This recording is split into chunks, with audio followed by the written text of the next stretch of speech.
Okay, so now we're going to read about the fall of Joash. Jehoiada, the king, the priest, is out of the picture. And so Joash is going to rather quickly succumb to outside forces. We're going to go back to 2 Kings here. We're going to go back to 2 Kings here. And we're going to read about an invasion from the king of Aram. Let's read probably the first of two invasions. 2 Chronicles is going to document an invasion from the king of Aram as well. I believe it's a separate invasion. So 2 Kings chapter 12, verse 17. About this time, the time they're finishing the temple repairs, Hazael, king of Aram, went up and attacked Gath and captured. Remember Gath?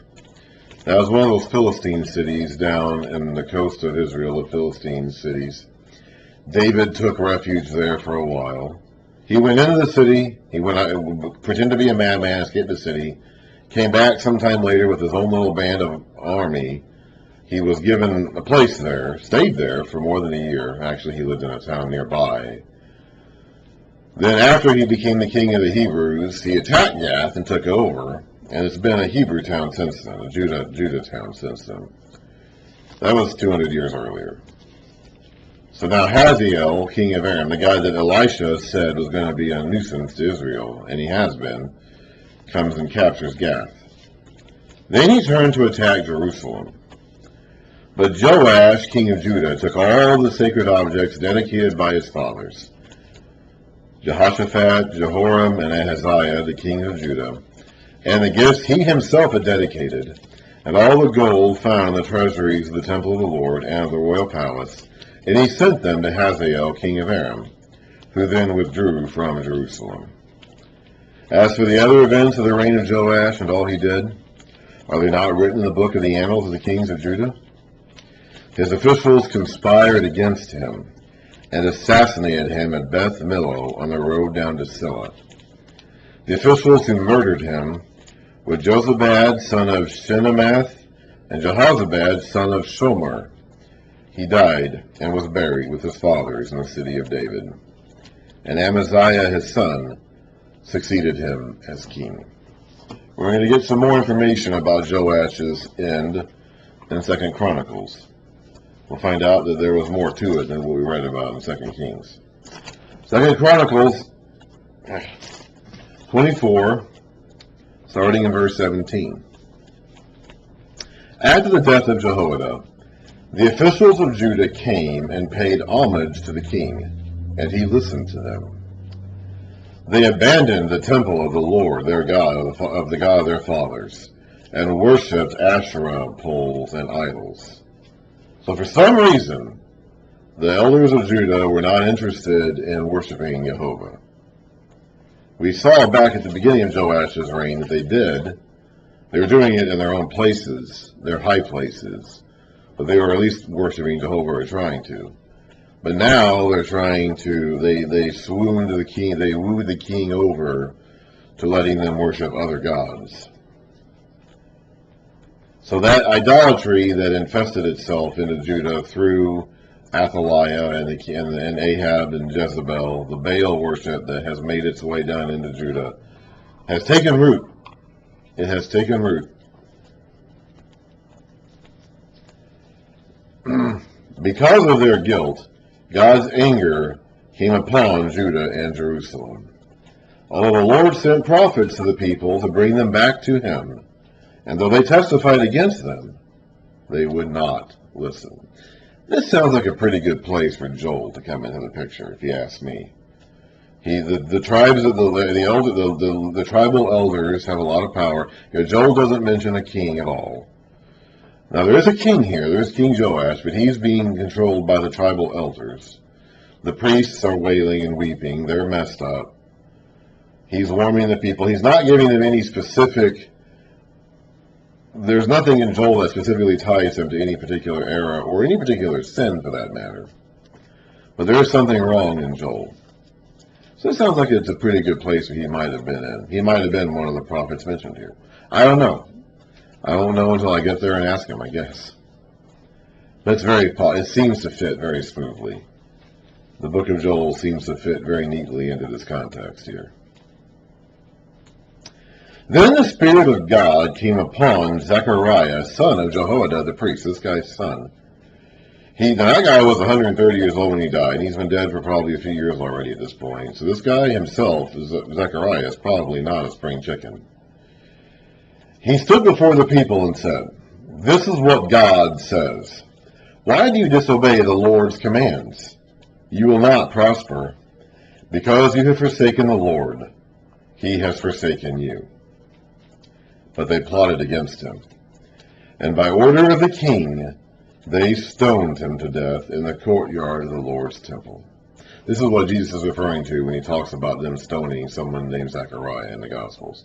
He talks about, he's talking to the Pharisees about their ancestors killing the prophets from Abel, and the story of Cain, Abel, and Gentiles, all the way down to Zechariah. This is the Zechariah he's talking about.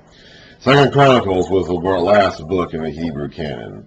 So the point Jesus is making there is he's saying from the beginning of the canon to the end, from the beginning to the end of your scriptures, your ancestors, the Pharisees he's talking to, have been killing the prophets, and they're still doing it. That's who that guy is he's talking about there, this Zechariah. There is a book in the Old Testament named Zechariah about a guy called Zechariah who'll come along and prophesy later, but this is not that guy. That guy is going to come along a couple hundred years from now. So the king himself was responsible for the stoning of this Zechariah, stoning him to death in the courtyard of the Lord's temple. King Joash did not remember the kindness Zechariah's father Jehoaida had shown him, but killed his son, who said as he lay dying, "May the Lord see this and call you to account." At the turn of the year, or probably in the spring, the army of Aram marched against Joash. Now, I think this is a different invasion than we read about in Kings, because the details here seem to be quite a bit different. It invaded Judah and Jerusalem and killed all the leaders of the people. They sent all the plunder to their king in Damascus. Hazael himself seemed to be in the invasion in 2 Kings. Here he's clearly not part of the invasion. He's sitting in Damascus, and the Arameans are coming without him. They sent all the plunder to their king in Damascus. Although the Aramean army had come with only a few men, the Lord delivered into their hands a much larger army. Because Judah had forsaken the Lord, the God of their fathers, judgment was executed on Joash. When the Arameans withdrew, they left Joash severely wounded. Now previously he had bought them off. This time they injured him and left before killing him. So I don't believe this is the same invasion. Invading was pretty common back in those days. Every spring, it says at the beginning of the year, like every year you'd go out and invade somebody. Or you'd be prepared for an invasion. It's like that. This was a yearly occurrence. Okay? Every year they went out to invade somebody. So it's not like it's impossible that it could have been more than one invasion. I think this is very clearly talking about two separate invasions because the details don't match up at all. When the Arameans withdrew, they left Joash severely wounded. His officials conspired against him for murdering the son of Jehoaida the priest, and they killed him in his bed. So he died and was buried in the city of David, but not in the tombs of the kings. So he wasn't given a royal burial. He was buried in the same city, but not in the same tomb. Those who conspired against him were Zabad, son of Shimeoth, an Ammonite woman, and Jehozabad, son of Shemoth, a Moabite woman. So they're half-breeds. Their fathers are probably Hebrews, but their mothers are not. The account of his sons, the many prophecies about him, again indicating it could be a prime time for Joel to have come along, and the record of the restoration of the temple of God are written in the annotations on the book of the Kings. And Amaziah his son succeeded him as king. So Joash in the end was a disappointment. Joash in the end turned bad. Simply being faithful to the God in your youth does not by any means guarantee you're going to be faithful to him as an adult or as an older man. Definitely not. We see many examples of that not happening. We all know people on our own lives who, when they were kids, they were born, their parents brought them to church or Sunday school or whatever, and as they grew up, they went off into other things. Okay, I went to a Zion Lutheran school that was taught the Bible in school every day until I was in 8th grade. And none of my classmates still go. I think one of my classmates I went to school with at Zion still actually go there, still go to church as far as I'm aware, period. So it's like it's very common to follow the God that your parental figure, Jehoaida being a parental figure to Joash, instructs you in when you're a kid or a teenager, even in a young adult phase. Like Joash was in his 20s when he wanted to repair the temple, but you come into your own as an adult, 30 years old or beyond, and you just decide you want to do other things. And Joash was one of those guys.